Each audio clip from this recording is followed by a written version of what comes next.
Good afternoon and Salam Malaysia Madani. You're watching World Today. Before we begin, here are today's top stories.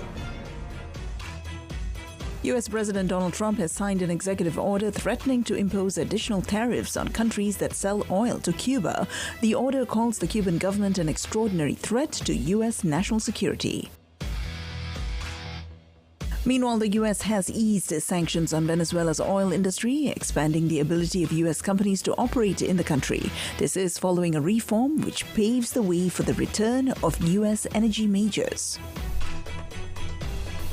A deal was reached to advance a major package of spending bills that would avert a partial US government shutdown.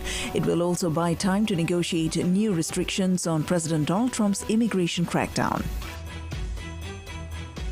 United Nations Secretary-General said global problems cannot be solved by a single power calling the shots. He urged a more inclusive, multipolar world order and reiterated the urgent need to reform the UN Security Council. Sudan has become the world's largest internal displacement crisis. It has an estimated 9.5 million people uprooted across 18 states amid nearly 3 years of ongoing conflict. The US broke ground on a planned expansion of the Manda Bay military base in Kenya. It marked the start of a major infrastructure project estimated to cost about $70 million. India's chief economic advisor proposed age-based limits on access to social media platforms deemed as predatory. The proposal is signaling a potential blow to Meta and YouTube in their largest user market. Apple reported record earnings for the final quarter of last year. The tech giant posted a profit of $42.1 billion on revenue of $143.8 billion. Johor Darul Takzim are on track to advance to the semi-finals after defeating Shine United FC in the ASEAN Club Championship. They will next face Nam Dinh on 5th February in Vietnam. Arina Sabalenka advanced to the Australian Open final with a win over Ukrainian Elena Svitolina. She became the third woman in the professional era to reach the tournament's decider 4 times in a row. And that's today's top news in a quick snapshot. Up next, the complete World Today Bulletin. Stay tuned. Dunia digital penuh dengan kandungan ganas, eksploitasi kanak-kanak dan buli cyber berleluasa di luar kawalan. Akta Keselamatan dalam Talian 2025 atau AMSA dikuat kuasa untuk melindungi rakyat. Pengguna boleh bertindak atas kandungan yang berisiko. Setiap laporan yang dibuat, platform digital wajib bertindak pantas terhadap penyalahgunaan digital. Dengan AMSA, internet kini lebih selamat untuk kanak-kanak dan keluarga kita. US President Donald Trump has signed an executive order threatening to impose additional tariffs on countries that sell oil to Cuba, increasing pressure on the island nation. The executive order said an additional ad valorem duty may be imposed on imports of goods that are products of a foreign country that directly or indirectly sells or provides any oil to Cuba. The order invokes the International Emergency Economic Powers Act and calls the Cuban government an extraordinary threat to U.S. national security. It claimed that Cuba aligns itself with and provides support for numerous hostile countries, transnational terrorist groups, and malign actors adverse to the U.S. Cuba, which has largely been under a U.S. embargo since 1962, until recently received most of its oil from Venezuela. But since the ouster of Venezuela's President Nicolas Maduro, Trump has taken the reins of the country's oil sector and has vowed to stop oil shipments to Cuba without an agreement. Another Latin American country, Mexico, continues to provide oil to Cuba, with President Claudia Sheinbaum earlier this week denying reports that she had seized oil shipments to Havana. Meanwhile, the U.S. has eased sanctions on Venezuela's oil industry, expanding the ability of U.S. companies to operate in the country after the lifting of state controls on the sector. Within an hour of Venezuelan members of parliament voting to open the oil industry to private investment, the U.S. Treasury Department greenlit a range of activities by U.S. energy companies. The department issued a general license allowing transactions relating to the lifting, exportation, re-exportation, sale, resale, supply, storage, marketing, purchase, delivery, or transportation of Venezuelan origin oil. Trump previously pressured Caracas to open up its oil fields to U.S. investors after overthrowing his socialist arch-foe Nicolas Maduro. Venezuela's acting president Delcy Rodriguez appeared eager to comply with his demands, arguing that an influx of foreign capital is needed to revive the battered Venezuelan economy. The reform adopted paves the way for the return of U.S. energy majors 2 decades after socialist firebrand Hugo Chavez seized foreign oil fields. It modifies a law dating to 2006 that forced foreign investors to form joint ventures with state oil company PDVSA, which insisted on a majority stake. Esta ley nos permite el verdadero salto histórico, cualitativo, para convertir esas reservas de petróleo, las más grandes del planeta, que se convierta en la felicidad más grande del planeta que pueda tener un pueblo y que sea el pueblo venezolano el titular de esa felicidad. British Prime Minister Keir Starmer has welcomed really good progress following talks with Chinese President Xi Jinping during his visit to Beijing. He cited gains on visa-free travel and lower tariffs for UK whiskey exports.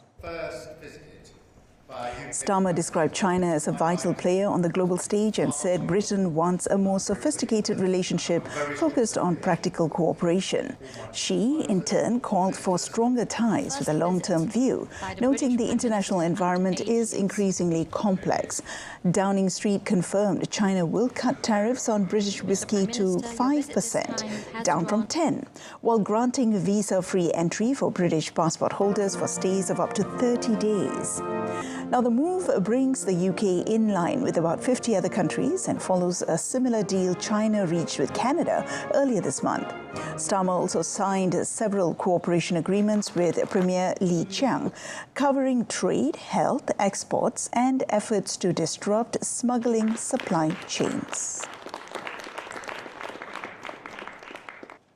A deal was reached to advance a major package of spending bills that would avert a partial government shutdown and buy time to negotiate new restrictions on President Donald Trump's immigration crackdown.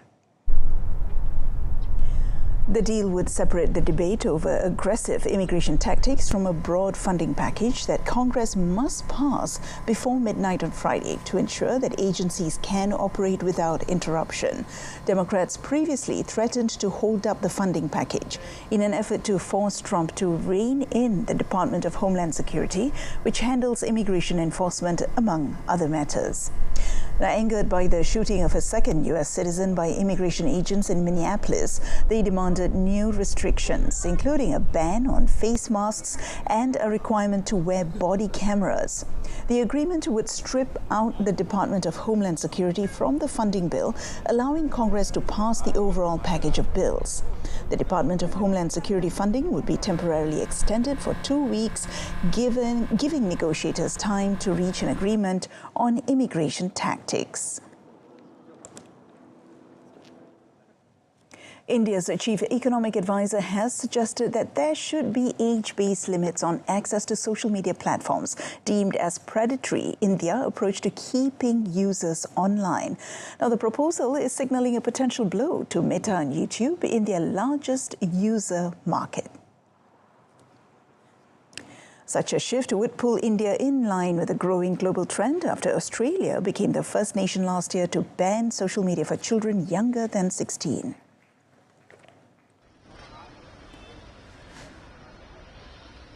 Compulsive scrolling and social comparison is linked to anxiety and depressive symptoms, and we have been covering it in the previous 2 economic surveys, and we continue to do so. But we are very happy to note that Andhra Pradesh government is contemplating restricting social media for children under 16, so is the Goan government, etc. But it is again a matter of policy and conscious choices to be made by citizens themselves. The coastal state of Goa and the southern state of Andhra Pradesh have said they are studying Australia's regulatory framework with an eye to similar bans for children. Now, Apple has reported record earnings for the final quarter of last year, fueled by unprecedented iPhone demand. The tech giant posted a profit of $42.1 billion on revenue of $143.8 billion. CEO Tim Cook said iPhone had its best ever quarter, with sales climbing globally. In Greater China, iPhone revenue surged to $25.5 billion, contributing to overall iPhone sales of $85.2 billion for the quarter.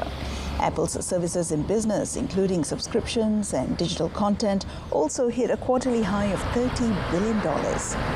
The company now reports over 2.5 billion Apple devices in use worldwide. Analysts say the results validate Apple's strategy and reinforce its top position in the global smartphone market. All eyes are now on Apple's newly announced AI partnership with Google. The deal will see Google's Gemini technology power Apple's AI features, including a more personalized Siri, marking a shift from Apple's traditional in-house approach.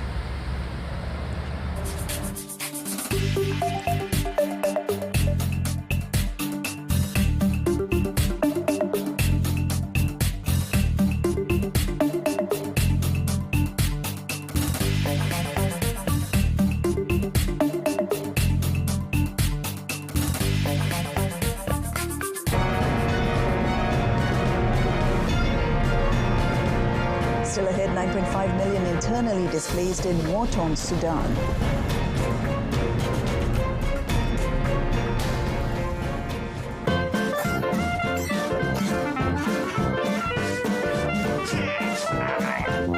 Bersihkan penapis penghawa dingin dan tetapkan 24 darjah Celsius untuk lebih jimat.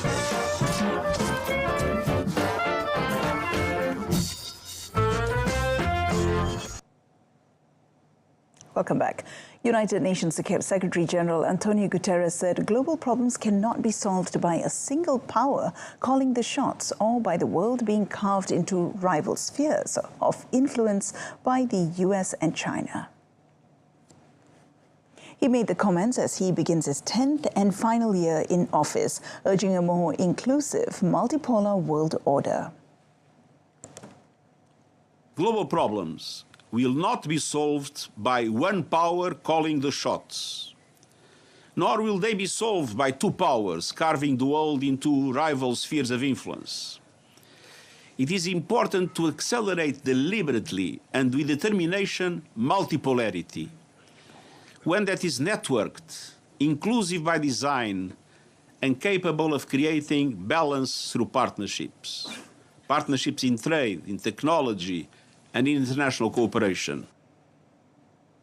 He also reiterated the urgent need to reform the UN Security Council, noting that much of the criticism of the UN's effectiveness comes from those opposing changes to the institution. Meanwhile, the UN Children's Fund, UNICEF, said that Sudan has become the world's largest internal displacement crisis. It has an estimated 9.5 million people uprooted across 18 states amid nearly 3 years of ongoing conflict. The agency said for nearly 3 years, Sudanese children have endured a deepening humanitarian emergency driven by violence, displacement, disease, and widespread hunger. UNICEF said it continues to operate on the ground with partners to deliver life-saving services to children and families affected by the crisis. This includes health and nutrition care, access to safe water, psychosocial support, and education. However, the agency warned that the crisis remains severely underreported and critically underfunded, limiting the ability of humanitarian actors to respond to growing needs. UNICEF stressed that children are bearing the heaviest burden of the conflict, reiterating the urgent need for lasting peace and stability across the country. Palestine wants better direct communication with the Donald Trump administration as the US leads the Board of Peace initiative for calm and reconstruction in the Gaza Strip. Palestinian Foreign Minister Varsin Aghabekian Shaheen said that the current communication with the US is not to the extent that is needed because Palestine wants full communication. Trump signed the board's charter on 22nd January at the World Economic Forum in Davos in the presence of leaders from several countries who have joined the scheme. The Palestinian Authority has welcomed the idea, as stipulated in the UN Security Council Resolution 2803, adopted in November last year, to end the carnage in Gaza. It serves as a transitional administration, coordinating funding for Gaza's redevelopment and helping to create conditions for a credible pathway to Palestinian statehood. The Palestinian Foreign Minister also highlighted the dire living conditions in Gaza. Shaheen said that 10,000 to 20,000 people are missing in Gaza and they may be buried under the rubble of bombed buildings or held in Israeli detention camps. US President Donald Trump said Russia's Vladimir Putin agreed to a personal request to halt attacks on Kyiv and other Ukrainian cities after Moscow's strikes left millions without heating during an extreme cold snap. I personally asked President Putin not to fire into Kiev and the various towns for a week, and he agreed to do that. And I have to tell you, it was very nice. A lot of people said, don't waste the call, you're not going to get that. And he did it, and we're very happy that they did it. Trump's claim comes as Russian strikes on Ukraine's power infrastructure disrupted light, heating and water supplies, with temperatures plummeting and leaving the country facing a fresh humanitarian crisis. Trump, who met Putin in Alaska last year amid great fanfare, but without achieving any breakthrough, said he trusted the Russian leader to honor the agreement. Ukrainian President Volodymyr Zelensky thanked Trump and said he was counting on Washington to secure the pause in attacks. Now, the U.S. broke ground on a planned expansion of the Manda Bay military base in Kenya's Lamu County, deepening security cooperation with a key regional ally as Washington seeks to strengthen counter-terrorism and maritime operations along the Horn of Africa. U.S. Deputy Secretary of State Christopher Landau presided over the ceremony alongside U.S. Africa Command Commander General Dagvin Anderson, marking the start of a major infrastructure project estimated to cost about $70 million. The expansion is centered on extending and modernizing the Manda Bay runway. It is being described by both governments as a strategic investment to boost counter-terrorism readiness. We have to show those who would attack us that we are resolved to defend ourselves. And so that is what this outpost really represents. It is a very tangible commitment to the common defense between the United States and Kenya. I think that sends a very strong signal to those who would be our adversaries.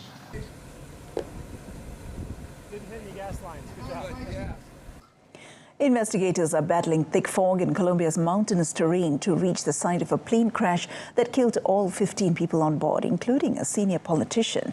Images shared on social media show aircraft debris scattered among dense bushes and mud. The Transport Ministry said local residents and farmers were among the first to arrive at the crash site, located in a remote forested area east of the Andes mountain range.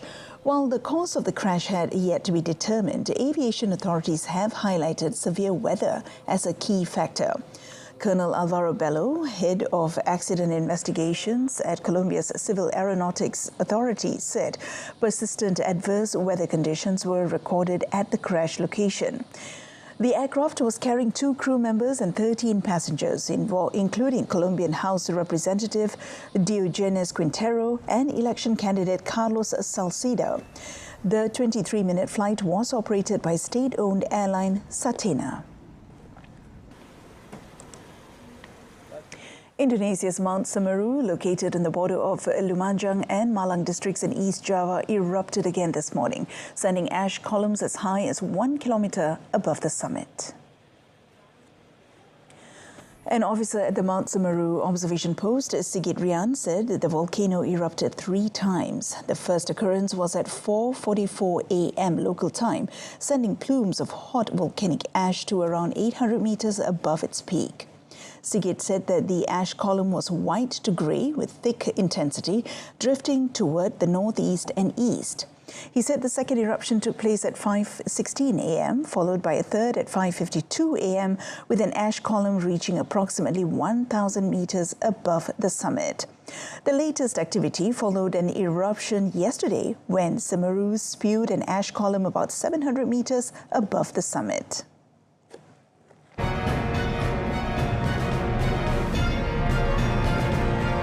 Coming up in sports, JDT edge Shan United in ASEAN Club Championship.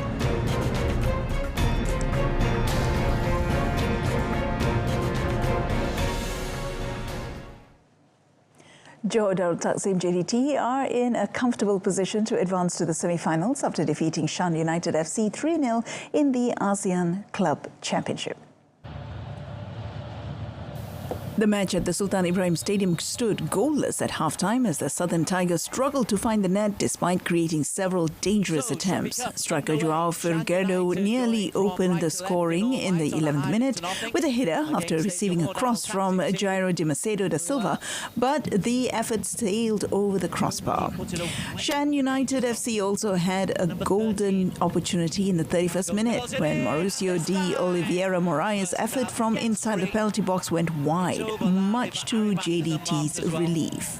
Figueiredo tried his luck again in the 44th minute with another header, but the attempt failed to hit the target and also resulted in a collision with Shan United FC goalkeeper Kiao Zinfio.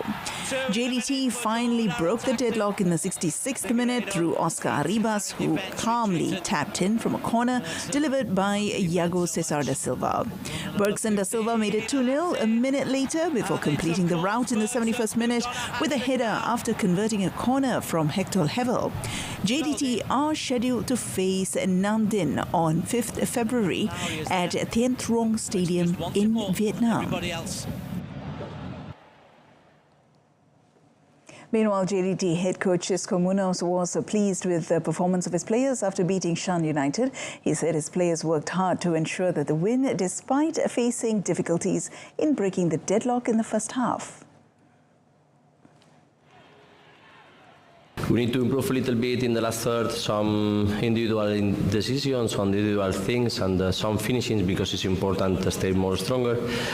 After in the second half we are more stronger in the last third. Also in the finishings we have more stronger finishings. I mean, it's a positive, it's important 3 points, and we need to think in for the next one. The Spanish coach also praised Bergson da Silva and Oscar Arribas for taking their chances well and scoring, helping JDT stay on track towards the semi-finals. Looking ahead, Munoz said JDT will now focus on their next match and are ready for the challenge against Nam Dinh. Elsewhere, Saudi Pro League leaders Al Hilal were held to a thrilling 2-2 draw away to Al Qadisiyah in Dammam. Portuguese midfielder Ruben Neves scored from a direct corner kick, but Nahita Nandes drew the hosts level moments later in the 10th minute. Mexico forward Julian Quinones had Al Qadisiyah ahead with a header from a corner before Salim Al-Dawsari, who had an earlier penalty kick saved, struck home a thunderous volley in the final minute of regulation time to salvage a point. Al Hilal sit top of the league standings with 46 points from 18 matches, 3 clear of Al Ahly. Cristiano Ronaldo and Al Nassr, who travel to Al Kholoud tomorrow morning, are a further 3 points behind, but with a game in hand.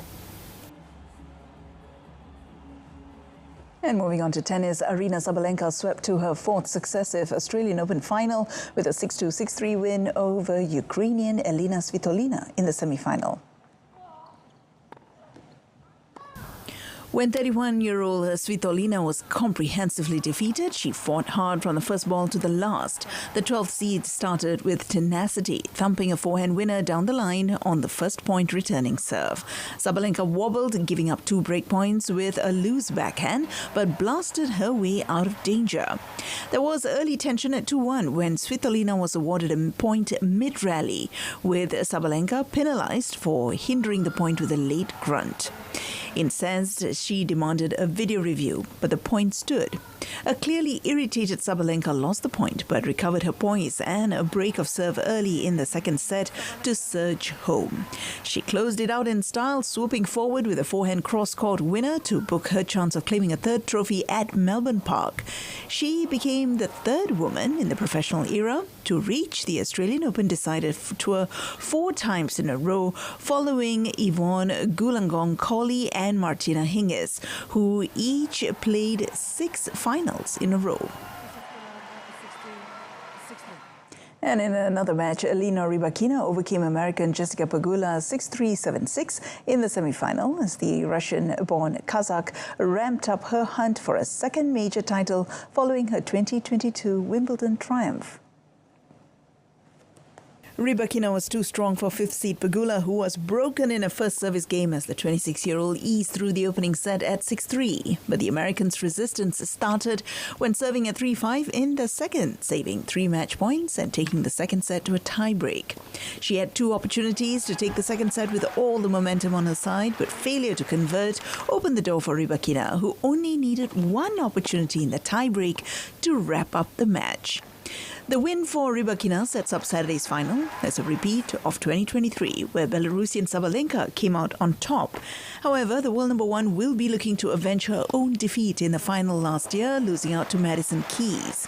Now, both women are yet to drop a set at this year's Slam, and while Sabalenka has hit the most winners at this year's tournament, Rybakina has the most aces. Rybakina pips the top seed in their head-to-head record on the hard courts at 6-5, setting up what should be a thrilling encounter. Novak Djokovic said 2-time defending champion Jannik Sinner is the absolute favourite in the Australian Open semi-final, but vowed to bring his A-game and pull off an upset. Chasing Jannik and Carlos? In which thing? The 38-year-old Djokovic was gifted the passage into the semi-finals after Lorenzo Musetti retired hurt when in control of their last 8 clash, leading 6-4, 6-3, 1-3. It followed a free ride through the 4th round when Jakub Mensik withdrew without a ball being hit. Djokovic needs to reverse a run of 5 straight defeats to Sinner to make it to his 11th Australian Open final, having been crushed by him in last year's French Open and Wimbledon semi-finals. Djokovic has been trying to move past Margaret Court and clinch a landmark 25th major since his last one at the US Open in 2023. It has proved increasingly difficult with the emergence of Sinner and Carlos Alcaraz, who have shared every Slam title since then. And that wraps up World Today. Tune in to Malaysia Tonight, coming up at 8:30 p.m. on TV1 and Saluran Berita RTM. I'm Mohana Priya. Salam Malaysia Madani. Have a great weekend.